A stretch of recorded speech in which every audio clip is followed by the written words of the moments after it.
യൂദ എഴുതിയ ലേഖനം.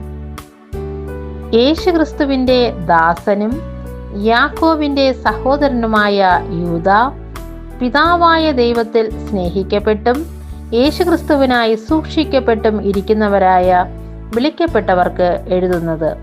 നിങ്ങൾക്ക് കരുണയും സമാധാനവും സ്നേഹവും വർദ്ധിക്കുമാറാകട്ടെ.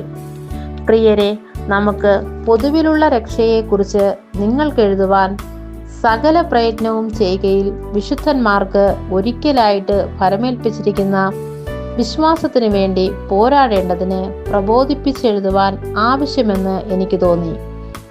നമ്മുടെ ദൈവത്തിൻ്റെ കൃപയെ ദുഷ്കാമവൃത്തിക്ക് ഹേതുവാക്കി ഏകനാഥനും നമ്മുടെ കർത്താവുമായ യേശുക്രിസ്തുവിനെ നിഷേധിക്കുന്ന അഭക്തരായ ചില മനുഷ്യർ നുഴഞ്ഞു വന്നിരിക്കുന്നു. അവരുടെ ഈ ശിക്ഷാവിധി പണ്ട് തന്നെ എഴുതിയിരിക്കുന്നു. നിങ്ങളോ സകലവും ഒരിക്കൽ അറിഞ്ഞുവെങ്കിലും നിങ്ങളെ ഓർപ്പിപ്പാൻ ഞാൻ ഇച്ഛിക്കുന്നതെന്തെന്നാൽ, കർത്താവ് ജനത്തെ മിസ്രയീമിൽ നിന്ന് രക്ഷിച്ചിട്ടും വിശ്വസിക്കാത്തവരെ പിന്നത്തേതിൽ നശിപ്പിച്ചു. തങ്ങളുടെ വാഴ്ച കാത്തുകൊള്ളാതെ സ്വന്തം വാസസ്ഥലം വിട്ടുപോയ ദൂതന്മാരെ മഹാദിവസത്തിന്റെ വിധിക്കായി എന്നേക്കുമുള്ള ചങ്ങലയിട്ട് അന്ധകാരത്തിന് കീഴിൽ സൂക്ഷിച്ചിരിക്കുന്നു. അതുപോലെ സോദേമും ഗോമേറായും ചുറ്റുമുള്ള പട്ടണങ്ങളും അവർക്ക് സമമായി ദുർനടപ്പ് ആചരിച്ച് അന്യജടം മോഹിച്ച് നടന്നതിനാൽ നിത്യാഗ്നിയുടെ ശിക്ഷാവിധി സഹിച്ചുകൊണ്ട് ദൃഷ്ടാന്തമായി കിടക്കുന്നു. അങ്ങനെ തന്നെ ഇവരും സ്വപ്നാവസ്ഥയിലായി ജഡത്തെ മലിനമാക്കുകയും കർത്തൃത്വത്തെ തുച്ഛീകരിക്കുകയും മഹിമകളെ ദുഷിക്കുകയും ചെയ്യുന്നു. എന്നാൽ പ്രധാന ദൂതനായ മീഖായേൽ മോശയുടെ ശരീരത്തെക്കുറിച്ച് പിശാചിനോട് തർക്കിച്ച് വാദിക്കുമ്പോൾ ഒരു ദൂഷണവിധി ഉച്ചരിപ്പാൻ തുനിയാതെ കർത്താവ് നിന്നെ ഭർസിക്കട്ടെ എന്ന് പറഞ്ഞതേ ഉള്ളൂ. ഇവരോ തങ്ങൾ അറിയാത്തതെല്ലാം ദുഷിക്കുന്നു. ബുദ്ധിയില്ലാത്ത മൃഗങ്ങളെ പോലെ സ്വാഭാവികമായി ഗ്രഹിക്കുന്നവയാലൊക്കെയും തങ്ങളെ തന്നെ വഷളാക്കുന്നു. അവർക്ക് അയ്യോ കഷ്ടം!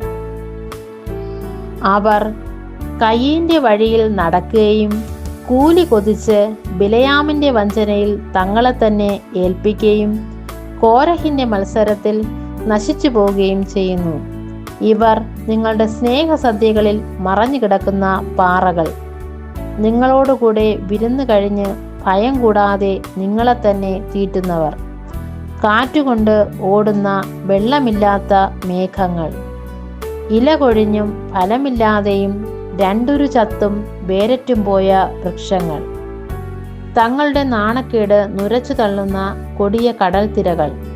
സദാകാലത്തേക്കും അന്ധതമസ് സൂക്ഷിച്ചു വച്ചിരിക്കുന്ന വക്രഗതിയുള്ള നക്ഷത്രങ്ങൾ തന്നെ. ആദാം മുതൽ ഏഴാമനായ ഹാനോക്കും ഇവരെക്കുറിച്ച്, ഇതാ കർത്താവ് എല്ലാവരെയും വിധിപ്പാനും അവർ അഭക്തിയോട് ചെയ്ത ഭക്തിവിരുദ്ധമായ സകല പ്രവൃത്തികൾ നിമിത്തം ഭക്തികെട്ട പാപികൾ തൻ്റെ നേരെ പറഞ്ഞ സകല നിഷ്ഠൂരങ്ങളും നിമിത്തവും ഭക്തികെട്ടവരൊക്കെയും ബോധം വരുത്തുവാനും 1000 വിശുദ്ധന്മാരോടുകൂടെ വന്നിരിക്കുന്നു എന്ന് പ്രവചിച്ചു.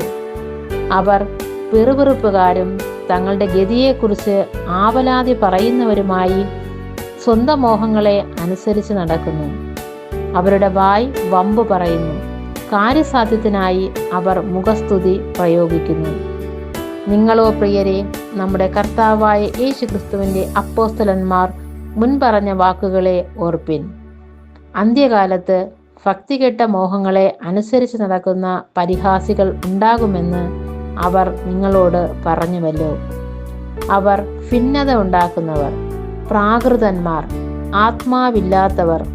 നിങ്ങളോ പ്രിയമുള്ളവരെ, നിങ്ങളുടെ അതിവിശുദ്ധ വിശ്വാസത്തെ ആധാരമാക്കി നിങ്ങൾക്ക് തന്നെ ആത്മീക വർധന വരുത്തിയും പരിശുദ്ധാത്മാവിൽ പ്രാർത്ഥിച്ചും നിത്യജീവനായിട്ട് നമ്മുടെ കർത്താവായ യേശുക്രിസ്തുവിൻ്റെ കരുണയ്ക്കായി കാത്തിരുന്നും കൊണ്ട് ദൈവസ്നേഹത്തിൽ നിങ്ങളെ തന്നെ സൂക്ഷിച്ചുകൊള്ളുവിൻ.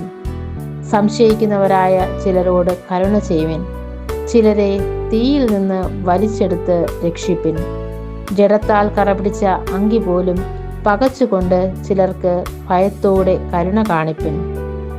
വീഴാതെ വണ്ണം നിങ്ങളെ സൂക്ഷിച്ച് തൻ്റെ മഹിമാസന്നിധിയിൽ കളങ്കമില്ലാത്തവരായി ആനന്ദത്തോടെ നിർത്തുവാൻ ശക്തിയുള്ളവനെ നമ്മുടെ കർത്താവായ യേശുക്രിസ്തു മുഖാന്തരം നമ്മുടെ രക്ഷിതാവായ ഏക ദൈവത്തിന് തന്നെ സർവകാലത്തിനു മുമ്പും ഇപ്പോഴും സദാകാലത്തോളം തേജസ്സും മഹിമയും ബലവും അധികാരവും ഉണ്ടാകുമാറാകട്ടെ.